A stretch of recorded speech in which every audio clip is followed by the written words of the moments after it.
बहुत देर कर दी मेहरबा आते आते। नकल गिरोह ने यहां अपने पैर इस कदर जमा लिए हैं, अंगद के पैर को हिलाया जा सकता है लेकिन इस नकल गिरोह को नहीं। बरगद के पेड़ के सैकड़ों सालों की जड़ें भी इनके सामने नतमस्तक हो उठे। कभी गहलोत बनाम पायलट, कभी कांग्रेस बनाम बीजेपी के चक्कर में बाकी के सारे चक्रों की फिक्र ही नहीं हो पा रही है। दोस्तों नमस्कार, मेरा नाम है पवन कुमार। दी सारांश देखना शुरू कर चुके हैं आप। पिछले कुछ समय से राजस्थान में परीक्षा शुरू होने से पहले ही उसके पेपर लीक होने का प्रचलन तेजी से बढ़ता जा रहा है, या फिर यूं भी कहा जा सकता है कि नकल गिरोह ने यहां अपने पैर इस कदर जमा लिए हैं कि एक बारगी तो भले ही रावण की सभा में जमने वाले अंगद के पैर को हिलाया जा सकता है लेकिन इस नकल गिरोह को नहीं। नकल गिरोह की जड़ें प्रदेश में इस कदर मजबूत हो चली है कि एक बारगी तो बरगद के पेड़ की सैकड़ों सालों की जड़ें भी इनके सामने नतमस्तक हो उठे और यह कहने पर विवश हो जाए कि हुजूर, हमारी सैकड़ों सालों की तपस्या के बावजूद राजस्थान की धरती पर अब आपका स्वागत है, अभिनंदन है। पधारो हमारे देश की धरा पर, खम्मा घड़ी के साथ आपकी हार्दिक मनुहार है। साथ ही इनके स्वागत में आतुर होकर इनसे यह भी कह रही हो कि बहुत देर कर दी मेहरबा आते आते, लेकिन अब जब से दोहरारी धरती पर आपने अपने पावन चरण रखे हैं तब से किताबों के पन्नों से हमारा तो नाम ही मिटता जा रहा है।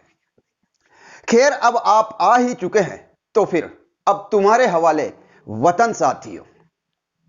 दरअसल राजस्थान में पिछले 4 साल में 16 भर्ती परीक्षाएं हुई है, जिनमें 16 के 16 पेपर ही लीक हुए हैं। 10 परीक्षाएं सरकार ने रद्द की है, जो कि आधी अधूरी रद्द हुई है। किसी में एक लेवल को रद्द किया गया है तो किसी में एक पेपर को ही रद्द किया गया है। ऐसे में लाखों युवाओं के भविष्य बर्बाद हो चुके हैं, उनके मां बाप के सपने तार तार हो चुके हैं, सब तबाह हो चुका है। लेकिन सूबे की गहलोत सरकार और इसके मंत्री संतरियों की शानो शौकत में कोई कमी नहीं आई। आएगी भी कैसे, क्योंकि जनता के टैक्स के पैसे से इनकी जिंदगी तो हवा हवाई जो हो रही है। लगातार एक के बाद एक परीक्षा में पेपर लीक होने के मामले में पूरे देश में राजस्थान अव्वल दर्जे का राज्य बनता जा रहा है, जबकि गहलोत सरकार सिर्फ अपनी सत्ता की शान को बढ़ाने और बचाने में लगी है। कभी गहलोत बनाम पायलट तो कभी कांग्रेस बनाम बीजेपी के चक्कर में बाकी के सारे चक्रों की फिक्र ही नहीं हो पा रही है। पेपर माफियाओं पर, कोचिंग माफियाओं पर और नकल गिरोह पर नकेल आखिर कैसे कसी जाए, इस पर कोई रणनीति, कोई स्क्रिप्ट, कोई विचार भी आखिर क्यों नहीं उपज पा रहा है। यह सवाल हर उस युवा को हैरान कर देने वाला है जो अपने भविष्य के सपनों में हकीकत के रंग भरने के लिए जी जान से मेहनत में जुटकर परीक्षा की तैयारी में जुटे रहते हैं, लेकिन पेपर लीक होते ही उनके सारे के सारे सपने धराशायी होकर चकनाचूर हो जाते हैं। खैर, अब मुद्दे की बात पर आते हैं। राजस्थान में पिछले कुछ सालों में जितनी भी भर्ती परीक्षाएं हुई उनमें कमोबेश हर पेपर लीक हुआ है, जिसके बाद कई छात्र एवं युवा संगठनों समेत कई राजनेताओं ने इसका विरोध भी किया है। लेकिन सबसे बड़ा सवाल यह है कि जितने भी पेपर लीक हुए हैं उनके विरोध में आज तक कोई भी कोचिंग इंस्टीट्यूट विरोध के मैदान में क्यों नहीं उतरा, और क्यों किसी भी कोचिंग इंस्टीट्यूट ने खुलकर इसका विरोध नहीं जताया। सवाल बहुत गहरा है और आज हम इसी सवाल पर कोचिंग संस्थानों के चेहरे से वो नकाब उतार फेंकेंगे जिसके पीछे गरीब मां बाप के खून पसीने की कमाई से इन कोचिंग संस्थानों की शोहरत दिन के उजाले में भी चकाचौंध कर देने वाली होती है। बात हाल ही में हुए ताजा मामले को लेकर की जाए तो पिछले साल रीट का पेपर लीक होने और उसके बाद परीक्षा को रद्द किए जाने का मामला अभी ठंडा भी नहीं पड़ा था कि दिसंबर के महीने में आरपीएससी के सेकंड ग्रेड टीचर की परीक्षा का पर्चा फिर से लीक हो गया। हालांकि इसके बाद सूबे की गहलोत सरकार ने परीक्षा को रद्द कर दिया। इसके बाद से ही कई संगठनों ने गहलोत सरकार के खिलाफ पूरे मामले की सीबीआई जांच की मांग को लेकर मोर्चा खोल रखा है, जो कि आज भी बदस्तूर जारी है। चाहे बात आरएलपी सांसद हनुमान बेनीवाल की हो, चाहे बेरोजगार एकीकृत के उपेंद्र यादव की हो, या फिर राज्यसभा के सांसद किरोड़ीलाल मीणा की हो, जो पिछले 6 दिनों से पेपर लीक के खिलाफ अपने सैकड़ों समर्थकों के साथ में लेकर मोर्चा खोलकर जयपुर की बॉर्डर पर पड़ाव डाले हुए बैठे हैं। ये सभी पेपर लीक की सीबीआई जांच की मांग कर रहे हैं। हालांकि यह अलग बात है कि विरोध की इतनी आवाजें उठने के बावजूद सूबे की गहलोत सरकार ने अभी तक भी सीबीआई जांच की सिफारिश नहीं की है और भविष्य में करेगी भी या नहीं, और करेगी तो आखिर कब, यह बात की बात है। इस बारे में फिलहाल कुछ भी कह पाना मुमकिन नहीं लग रहा है। पेपर लीक के विरोध में उठ रही आवाजों में बात चाहे हनुमान बेनीवाल की हो, चाहे बेरोजगार संघ के उपेंद्र यादव की हो, या फिर राज्यसभा सांसद किरोड़ी लाल मीणा की हो, ये सभी पूरे मामले को लेकर अपना विरोध प्रदर्शन करने में लगे हुए हैं। इसके लिए ये रैली, धरना प्रदर्शन और जनसभा करके राजस्थान में पेपर लीक पर रोक लगने और पेपर लीक की सीबीआई जांच की मांग को लेकर अपने अपने तरीकों से विरोध पर डटे हैं। ये नेता हजारों बेरोजगार युवाओं के साथ इकट्ठा होकर उनके भविष्य को बचाने, उनके मां बाप के मेहनत की कमाई पर डाका डालने वालों के खिलाफ कार्रवाई करने तथा पेपर लीक के आरोपियों की गिरफ्तारी एवं मामले की सीबीआई जांच करवाकर उसमें लिप्त ऊंचे रसूखदारों को सामने लाने के लिए अपनी आवाज बुलंद कर अपना भारी विरोध दर्ज करवा रहे हैं।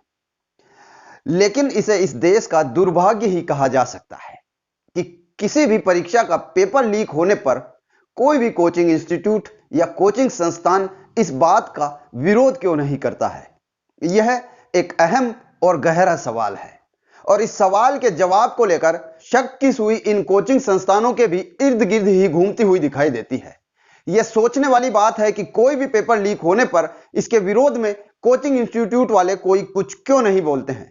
जब युवाओं का भविष्य बर्बाद होता है, ये कोचिंग इंस्टीट्यूट वाले कोई कुछ क्यों नहीं बोलते।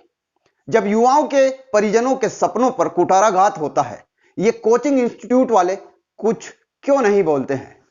कुछ बोले भी कैसे, क्योंकि साहब पेपर लीक मामलों के सरगना जब खुद कोचिंग वाले ही हो और ये कोचिंग माफिया ही जब सारे खेल की स्क्रिप्ट लिखते हो, तो भला विरोध करने का सवाल भी आखिर कैसे पैदा हो सकता है। इस बात का यकीन ना हो तो फिर खुद ही देख लीजिए हाल ही में सेकंड ग्रेड टीचर भर्ती परीक्षा की कहानी को, जिसके पेपर लीक का मास्टरमाइंड अधिगम कोचिंग वाला सुरेश ढाका ही निकला। गनीमत तो यह रही कि ढाका का नाम सामने आ गया, वरना अगर सीबीआई जांच हो जाए तो पता नहीं कितनी और कोचिंग वाले और कितने ही सुरेश ढाका निकलकर सामने आ जाए। इसमें जरा भी संदेह की संभावना नहीं है। इसके अलावा शासन प्रशासन और सिस्टम में ऊंचे ओहदों पर बैठे कई नौकरशाहों के चेहरे भी बेनकाब होंगे, सो अलग। अगर ये कोचिंग इंस्टीट्यूट वाले पेपर लीक का विरोध करेंगे तो इनकी दुकानों के टर्नओवर का ग्राफ नीचे गिरने लगेगा, क्योंकि बेरोजगार युवाओं के तो ये कोचिंग वाले ही भगवान बने हुए हैं। और अगर विरोध किया तो फिर इन भगवानों की भावनाओं का स्तर भी गिरने से इनकार नहीं किया जा सकता है। और फिर बड़े बड़े दावे करके बेरोजगार युवाओं से मोटी रकम लेकर अपनी दुकानों में दाखिला देकर अपनी तिजोरियों को भरकर सोने की चम्मच और चांदी की थाली में खाना खाते हैं और अपने परिवार को हर वो सुख सुविधा मुहैया करवाते हैं जो कि सालों मेहनत करने के बावजूद एक आम आदमी के लिए मुश्किल ही नहीं, नामुमकिन भी है।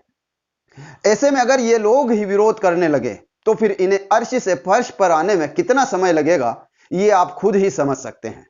क्योंकि इनके विरोध के बाद युवाओं पर इनकी बादशाहत का भरोसा टूटकर इतना बिखर जाएगा कि समेटने में सालों लग जाएंगे और फिर इनकी असलियत सबके सामने आएगी, वो अलग। और यही वो ठोस वजह है कि किसी भी भर्ती परीक्षा का पेपर लीक होने पर ये कोचिंग इंस्टीट्यूट वाले इसका विरोध दर्ज नहीं करवाते हैं, क्योंकि इसी पर तो इनकी फर्जी बुलंदियों का महल जो टिका हुआ है।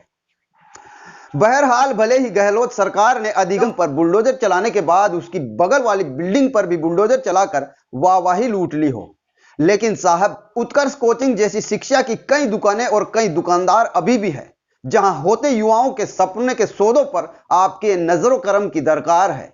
इन युवाओं के सपने को बचाने के लिए, क्योंकि आप हमारे राजस्थान के मुख्यमंत्री हैं और आप तो गांधीवादी के नाम से वैसे भी देश दुनिया में ख्याति प्राप्त है, इसलिए शिक्षा के नाम पर युवाओं के सपनों का सौदा और काला बाजार चलाने वाले ऐसे नकाब पोशों के चेहरों से उनका नकाब नोच लीजिए साहब, जो राजस्थान के बेरोजगार युवाओं के साथ सरेआम खिलवाड़ कर रहे हैं, उनके सपनों का सौदा कर रहे हैं और उनके माँ बाप की मेहनत की कमाई से अपनी तिजोरियों को भरने के कारोबार में लगे हैं। क्योंकि यह प्रदेश आपके भरोसे पर ही है।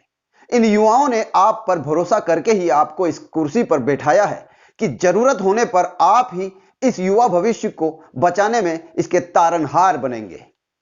फिलहाल के लिए इस वीडियो में बस इतना ही। लेकिन अगर आपने अभी भी दी सारांश को सब्सक्राइब नहीं किया है तो फौरन सब्सक्राइब कर लीजिए। घंटी जैसी आकृति यानी बेल आइकन को दबाकर ऑल का ऑप्शन भी जरूर चुन लीजिए। लाइक कीजिए और कमेंट करके यह जरूर बताएं कि यह वीडियो आपको कैसा लगा। YouTube पर देख रहे हैं तो हमारे चैनल को सब्सक्राइब कर लीजिए। फेसबुक पर देख रहे हैं तो हमारे पेज को लाइक कीजिए। और हमारा ट्विटर हैंडल है @इन और मेरा ट्विटर हैंडल है PawanTLR। आप मुझे भी फॉलो कर सकते हैं। जल्द हाजिर होंगे इसी वीडियो की अगली कड़ी के साथ। तब तक के लिए दीजिए इजाजत। जय हिंद, नमस्कार।